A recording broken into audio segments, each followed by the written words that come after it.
My name is Mark Thompson, and I'm 37 years old. I've spent the last 15 years building a reputation as the guy you call when something breaks. Plumbing, electrical, HVAC, if it's in your house and it stops working, I can fix it. The work keeps me moving across the city, toolbox rattling in the back of my truck.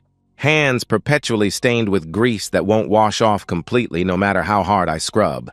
I never minded the dirt under my fingernails or the ache in my back at the end of a 12-hour day.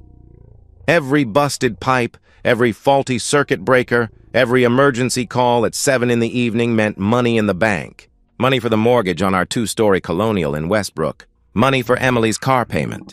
Money for the future we were supposedly building together. Emily, my wife of 5 years. When I met her at Jim's barbecue 7 years ago, she was wearing a yellow sundress and laughing at something her friend had said. The sound drew me like a magnet. She had this way of tilting her head when she listened to you talk. Like whatever you were saying was the most important thing in the world. She made me feel seen in a way I'd never experienced before. We were married within 2 years. She'd been a receptionist at a dental office when we met, but after the wedding, we agreed she'd stay home. Just until we figure things out, she'd said. That was 5 years ago.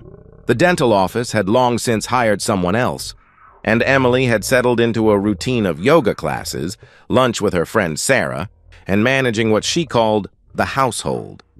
We didn't have kids yet, someday, we always said.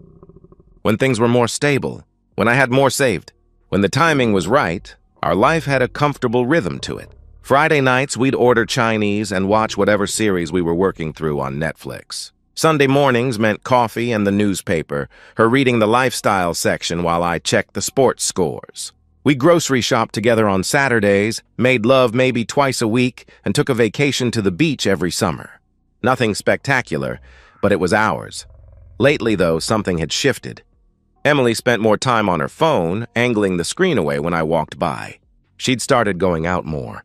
Errands that took 3 hours. Visits to Sarah that stretched into the evening. When I asked about her day, her answers were vague, distracted. She'd developed a new habit of showering as soon as she came home, even if she'd just been at the mall. You okay? I asked her last week over dinner. She looked up from pushing her chicken around her plate. Of course, why? She replied, her voice a bit too bright. You seem distant, I observed. I'm fine. Mark, just tired, she answered, forcing a smile that didn't reach her eyes. I told myself I was overthinking it. Marriage had its ups and downs. Everyone said so. Maybe she was bored. Maybe she needed a hobby or a part-time job. Maybe I should plan something special for our anniversary next month. My phone buzzed on the kitchen counter, breaking me from my thoughts. A repair job at the Marriott downtown. Water pressure issues in their kitchen. I've got a call, I said, grabbing my jacket. Big job at the hotel. Probably be gone most of the afternoon. Emily barely looked up from her phone. Okay, have a good day, she murmured absently. I hesitated at the door, watching her. She was completely absorbed in whatever was on her screen, thumb scrolling steadily. The morning light caught her hair, reminding me why I'd fallen for her in the first place. I pushed down the unease in my chest and headed out. I had no idea that stepping into that hotel lobby would be the last moment I'd ever trust my wife again. The Marriott's kitchen was a disaster. The sous chef led me through the prep area, pointing out the problematic stations where water barely trickled from the faucets. The main valve regulator had blown, probably from age and constant use.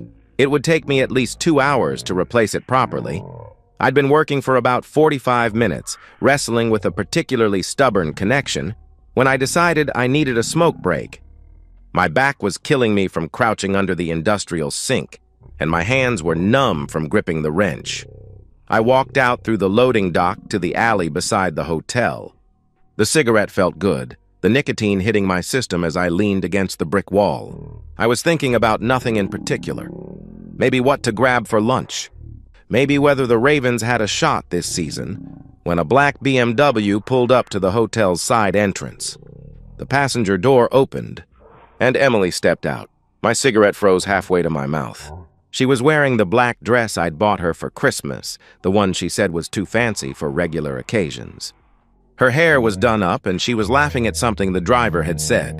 The driver emerged. Tall, maybe 6'2", with the kind of build that came from living at the gym. Early 30s, perfect haircut, wearing a fitted polo that showed off arms that had never done real work.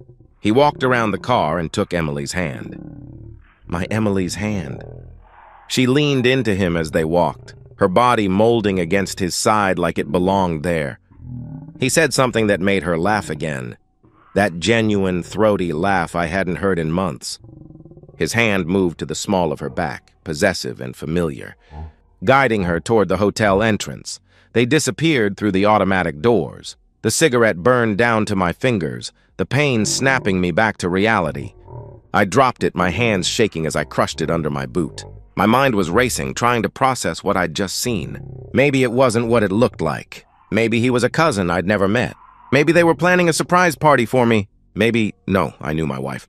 I knew how she moved, how she acted around me versus strangers. That wasn't the body language of cousins or party planners. That was intimacy. That was familiarity. That was an affair. I wanted to follow them. Every instinct screamed at me to charge into that hotel, find whatever room they were heading to, and drag her out by her hair. To beat that pretty boy until his face matched the brick wall behind me. But something deeper, something colder, held me back. If I confronted her now, she'd lie. She'd gaslight me, tell me I was seeing things, that I was jealous and paranoid. Without proof, it would be my word against hers. And even if she admitted it, she'd cry, beg forgiveness, promise it would never happen again. She'd manipulate me like she'd apparently been manipulating me for God knows how long. No, I needed to be smarter than that. I went back inside and finished the job. My hands moved automatically, muscle memory taking over while my mind churned. Every turn of the wrench, every fitted connection was mechanical, detached. The sous chef thanked me when I was done. I don't remember what I said back. The drive home was a blur. The house was empty, of course. A note on the kitchen counter, her handwriting cheerful and casual. At Sarah's for the day. Be back for dinner. Love you. The lie was so easy for her. How many times had she left me notes like this? How many times had Sarah's house been code for a hotel room with Mr. BMW? I sat at the kitchen table staring at that note. I didn't cry. I didn't rage. I didn't break anything. Instead, I made a decision. She thought she was clever. She thought I was too trusting, too simple to ever figure it out. She thought wrong. I wouldn't confront her. I wouldn't give her the chance to prepare her defense or spin her web of lies. I would gather evidence, protect what was mine, and when the time came, I would destroy her. She thought I'd never find out. But she had no idea I was about to become her worst nightmare. The next morning, I called Tommy Bennett. Tommy was a client whose bathroom I'd remodeled last year, and during the job, he'd mentioned his divorce. Caught my ex with her personal trainer, he'd said. Thank God I hired Linda first. She saved my ass in court. Linda Carver worked out of a small office above a nail salon, the kind of place you'd walk past 100 times without noticing. She was in her 50s, gray hair pulled back in a no-nonsense bun, wearing a blazer that had seen better days. Her handshake was firm, her eyes sharp. Tommy said you do good work, she said, gesturing for me to sit. I need proof my wife is cheating, I stated flatly. No point dancing around it. She pulled out a legal pad.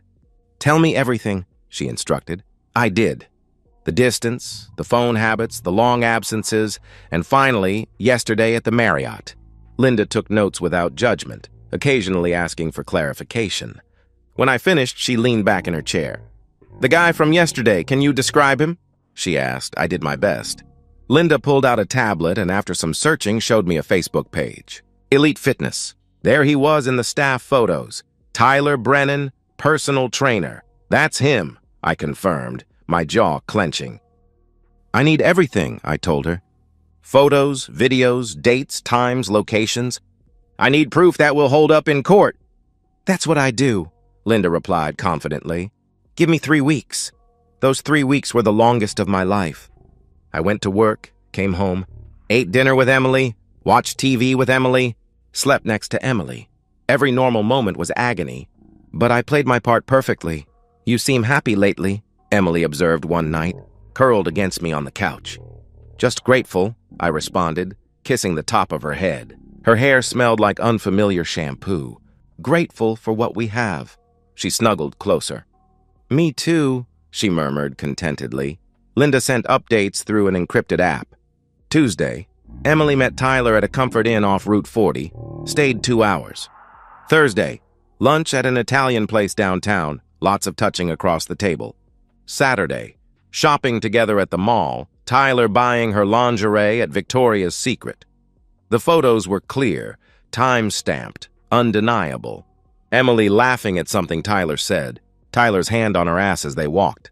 The two of them kissing in his car. Each image was a knife, but I looked at them all. I needed the anger. It kept me sharp. Meanwhile, I was taking my own precautions. I opened a new bank account at a different bank, slowly transferring money from our joint savings. Not enough for Emily to notice, but enough to matter. I photographed every document in our filing cabinet. Mortgage papers, insurance policies, investment statements. I made copies of her credit card statements, highlighting charges at hotels, restaurants, lingerie stores. One evening, Emily came home late, claiming traffic from Sarah's house. But I could smell him on her, that aggressive cologne that guys like Tyler wore to announce their presence. She went straight to the shower, humming to herself. I sat on our bed, listening to the water run, and felt nothing. The man who would have been devastated by this betrayal was gone.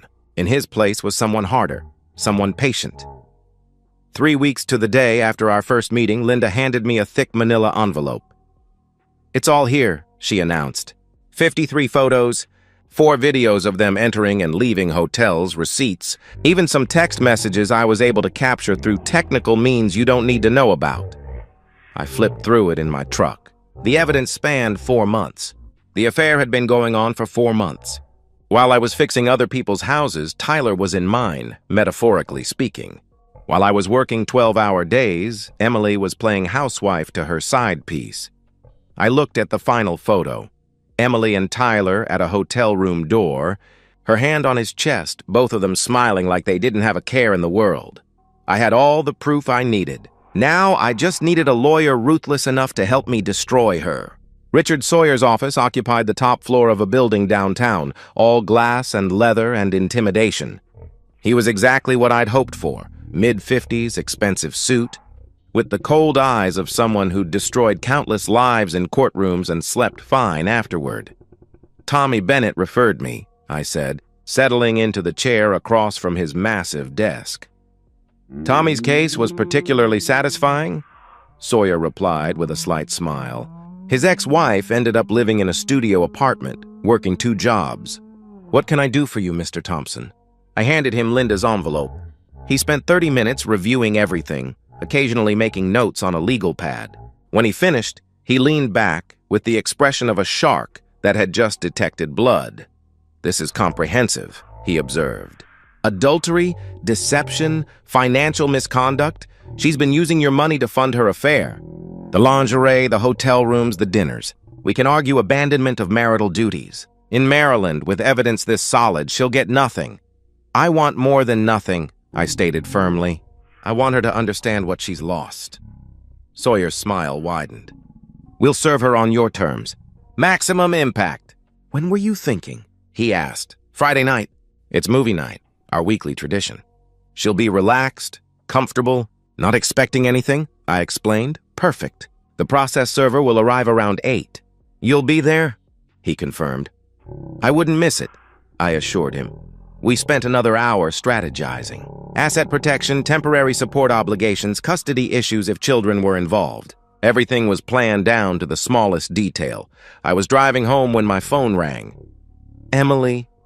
"Hey, babe," she said excitedly. "Can you come home? I have something to tell you." "On my way," I responded, maintaining my usual tone. She was waiting in the living room, practically glowing. The moment I walked in, she jumped up and threw her arms around me. "Mark, I'm pregnant," she announced breathlessly. The words hit me like a sledgehammer. I pulled back to look at her face. She was crying, but they seemed like happy tears.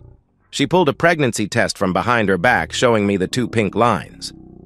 "We're going to be parents," she continued, taking my hand and placing it on her still flat stomach. "Isn't it amazing?" My mind was calculating rapidly. When was the last time we'd had intimacy? 3 weeks ago? 4? How long had she been sleeping with Tyler? 4 months. The timing made it impossible to determine paternity without a test. This is... wow, I managed, forcing a smile. When did you find out? Just today, she exclaimed. I've been feeling sick in the mornings, so I bought a test.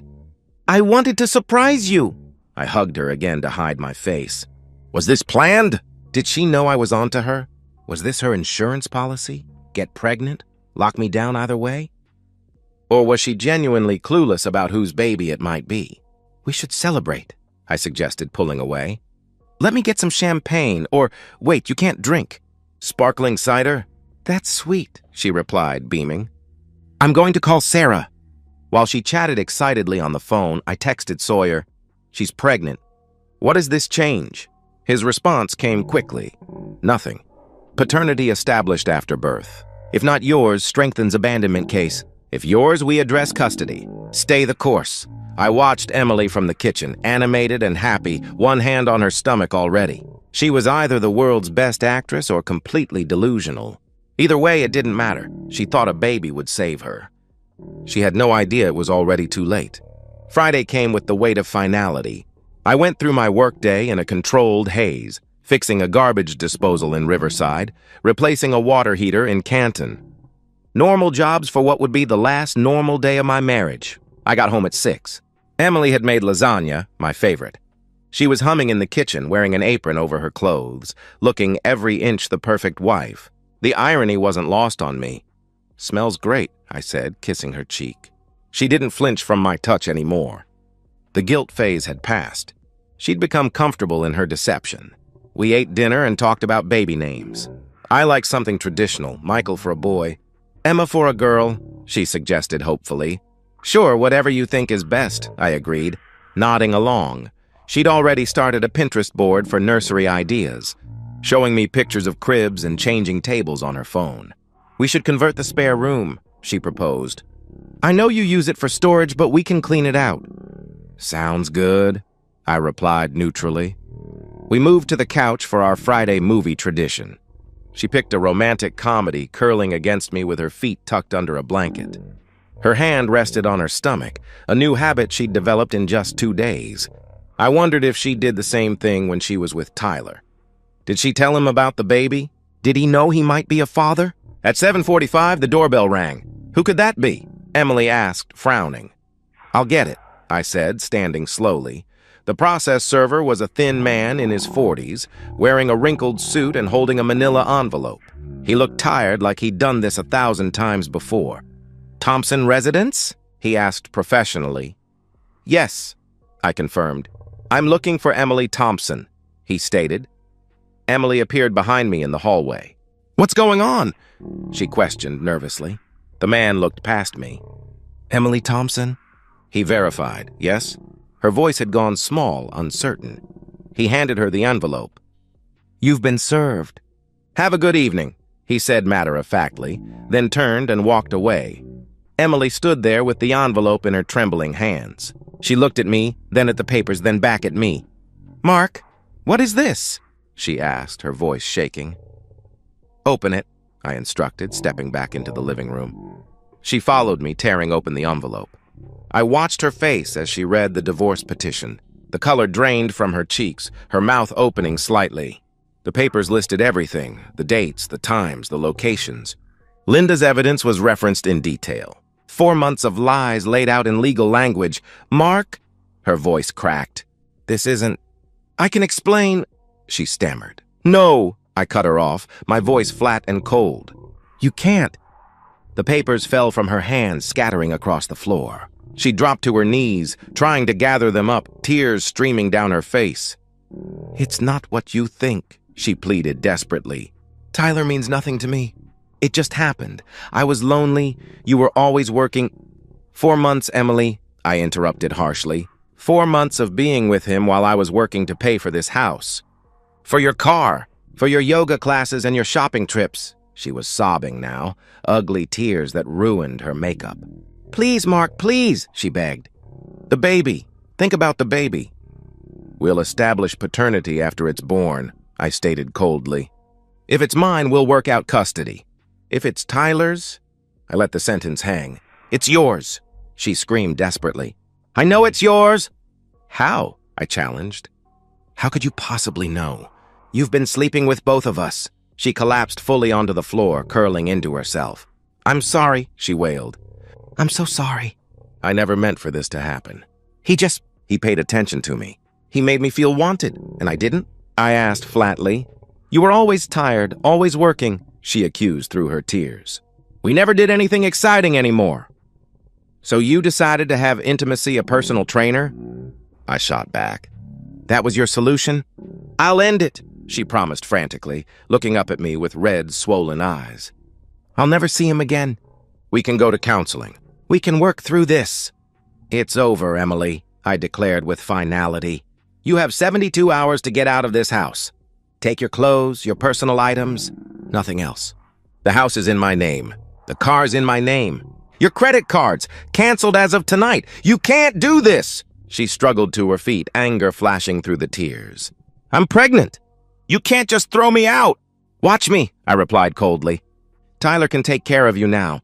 Or Sarah, or your parents. I don't care where you go, but you won't stay here. She tried to approach me, reaching out, but I stepped back. Don't touch me, I warned. Don't ever touch me again. Her phone started ringing.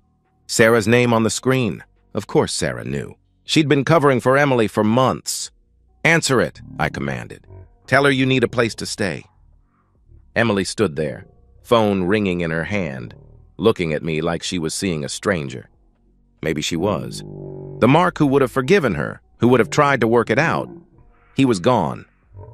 I'm going to a hotel, I announced, grabbing the bag I'd packed earlier and hidden in the coat closet.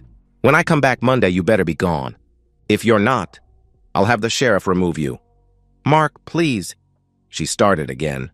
I walked out, closing the door on her sobs. As I drove away, I felt nothing. No satisfaction, no relief, no regret. Just cold, empty vindication. Emily was broken. But I wasn't done yet. Tyler thought he could walk away from this unscathed. He was wrong. I knew Tyler's schedule because Linda had documented it thoroughly. Mondays, Wednesdays, and Fridays, he worked until 10 p.m. at Elite Fitness. He always parked his red Mustang in the back lot and walked through the alley to reach the main street. The alley had no cameras. I'd checked. I called Dave first. We'd served together at a construction company before I went solo. Dave had done 2 tours in Afghanistan and came back different. Harder, quieter, always ready for violence. When I told him what I needed, he just asked, when and where? Ricky was my second call. He'd been fired from 3 construction jobs for fighting, but he was loyal to people who treated him right. I'd hired him for under-the-table work when no one else would. Someone hurt you? Ricky asked when I explained. Someone destroyed my marriage, I answered. I'm in, he replied without hesitation. Tuesday night came cold and clear. We met 2 blocks from the gym at 9:30, dressed in dark clothes with ski masks in our pockets. I'd bought 3 burner phones from different stores, paying cash. No trail. Remember, I instructed them, we hurt him, but we don't kill him. I want him to remember this for the rest of his life. Dave nodded, pulling on leather gloves. ROE understood, he confirmed. We positioned ourselves in the alley. Dave near the parking lot entrance, Ricky by a dumpster midway through, me near the street exit. At 10:07, Tyler emerged from the gym's back door, gym bag over his shoulder, whistling some pop song.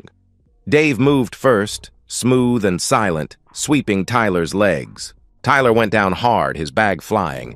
Before he could cry out, Ricky was on him, slamming him face first into the brick wall. Blood exploded from Tyler's nose. I walked over slowly, pulling my mask up just enough for him to see my face in the dim light. Remember me?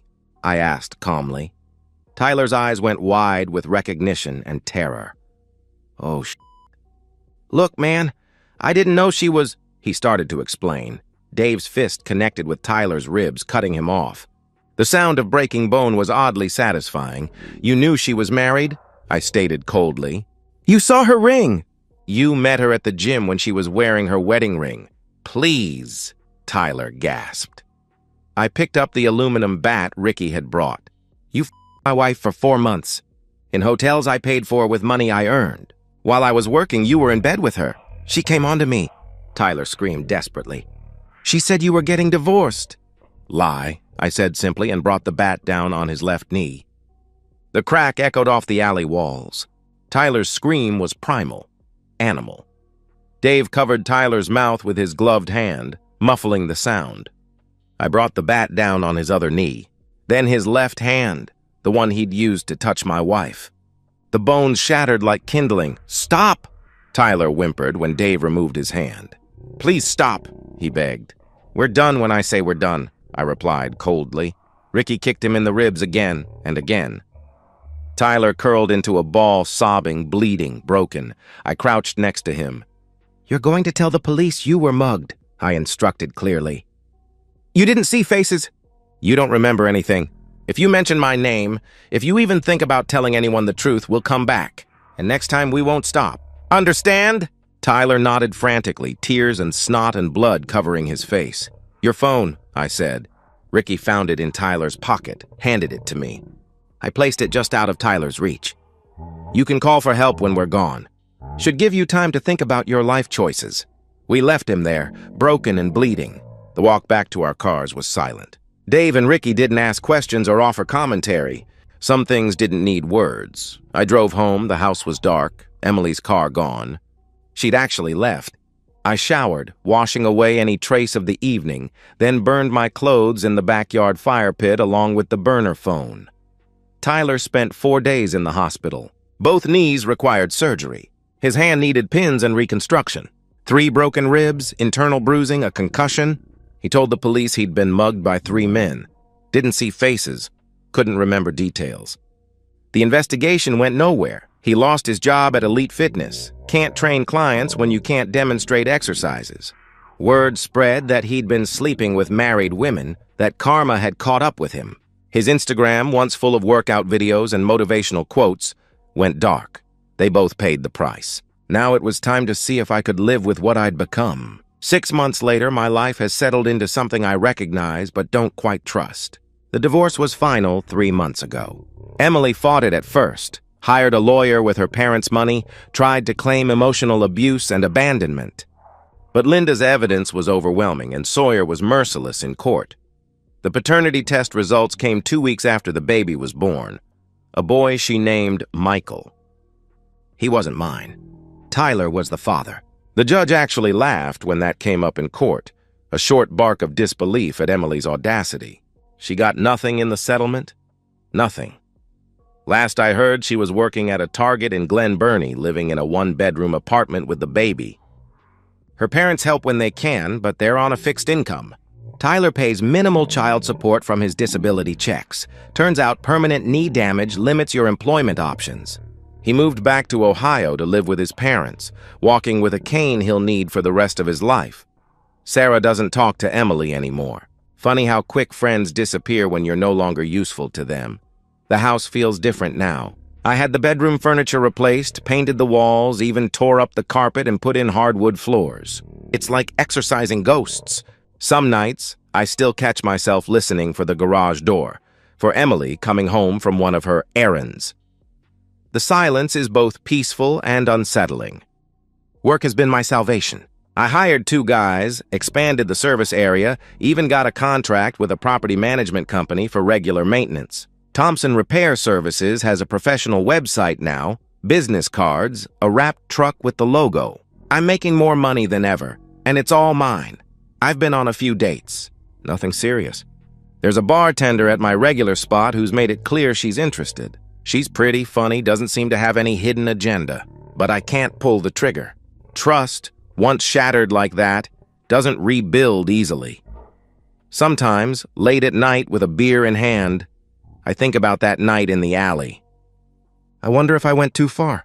Then I remember the 4 months of lies, the casual cruelty of her deception, the way she looked at Tyler like she used to look at me. The guilt fades quickly. My lawyer called last week. Emily had reached out, wanting to know if I'd reconsider if we could talk about reconciliation. Sawyer laughed as he told me like it was the best joke he'd heard all year. I told him to remind her that she has no legal right to contact me outside of matters involving the divorce settlement, which was already final. I'm 38 now. Not old, but not young either. I've got a house that's paid for in 5 years, a growing business, and a hard-earned understanding of what people are capable of when they think they won't get caught. I don't regret destroying them. They made their choices in those hotel rooms, in that alley. All I did was ensure those choices had permanent consequences. Emily wanted excitement, something different from her boring husband. Now she's got all the excitement of single motherhood and poverty. Tyler wanted to play with another man's wife. Now he gets to explain his limp for the rest of his life. Am I happy? No, not yet. Maybe not ever in the way I was before. But I'm free. Free from lies, from betrayal, from the suffocating weight of a marriage built on deception. And sometimes, freedom is the only revenge worth having. Sometimes it's enough. And that's the end of today's story. If you enjoyed it, please give this video a thumbs up and drop a comment below. Your support helps the algorithm push my content further. If you're new to the channel, don't forget to hit that subscribe button. It really helps me keep creating more stories for you. Thanks for watching, and I'll see you in the next one.